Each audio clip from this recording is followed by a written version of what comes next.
People think this. We've invaded every country we've encountered. But it's not true Americans don't get irony, but I just want you to know that that's what people are saying about you behind your back. You know, when you leave living rooms in Europe, people say, thankfully, nobody was ironic in your presence. But I knew that Americans get irony when I came across that legislation, No Child Left Behind. Because whoever thought of that title gets irony.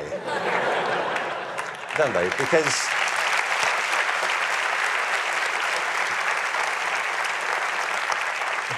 Because it's leaving millions of children behind.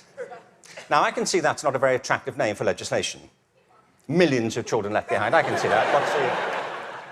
What's the plan? Well, we propose to leave millions of children behind, and here's how it's going to work. And it's working beautifully. In some parts of the country, 60% of kids drop out of high school.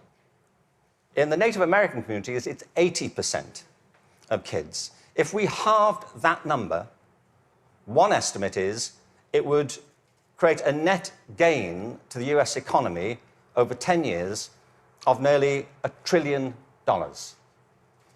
From an economic point of view, this is good math, isn't it? That we should do this. It actually costs an enormous amount to mop up the damage from the dropout crisis. But the dropout crisis is just the tip of an iceberg. What it doesn't count are all the kids who are in school but being disengaged from it, who don't enjoy it, who don't get any real benefit from it. And the reason is not that we're not spending enough money. America spends more money on education than most other countries. Class sizes are smaller than in many countries. And there are hundreds of initiatives every year to try and improve education. The trouble is, it's all going in the wrong direction. There are three principles on which human life flourishes, and they are contradicted by the culture of education under which most teachers have to labor and most students have to endure. The first is this, that human beings are naturally different and diverse. Can I ask you, how many of you have got children of your own? Okay. Or grandchildren? How about 2 children or more? Right. And the rest of you have seen such children? Small people wandering about. I will make you a bet, and I'm confident I will win the bet. If you've got 2 children or more, I bet you they are completely different from each other, aren't they? Aren't they? You would never confuse them, would you? Like, which one are you? Remind me. You know, your mother and I are going to introduce some colour-coding system so we don't get confused. Education under No Child Left Behind is based on not diversity, but conformity.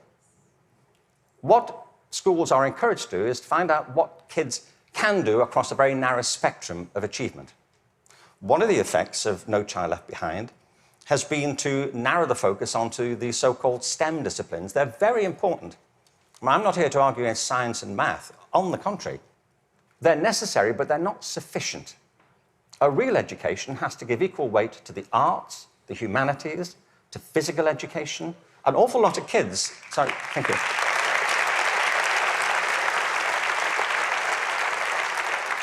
One estimate in America currently is that something like 10% of kids getting on that way are being diagnosed with various conditions under the broad title of attention deficit disorder, ADHD. I'm not saying there's no such thing. I just don't believe it's an epidemic like this. If you sit kids down hour after hour doing low-grade clerical work, don't be surprised if they start to fidget, you know.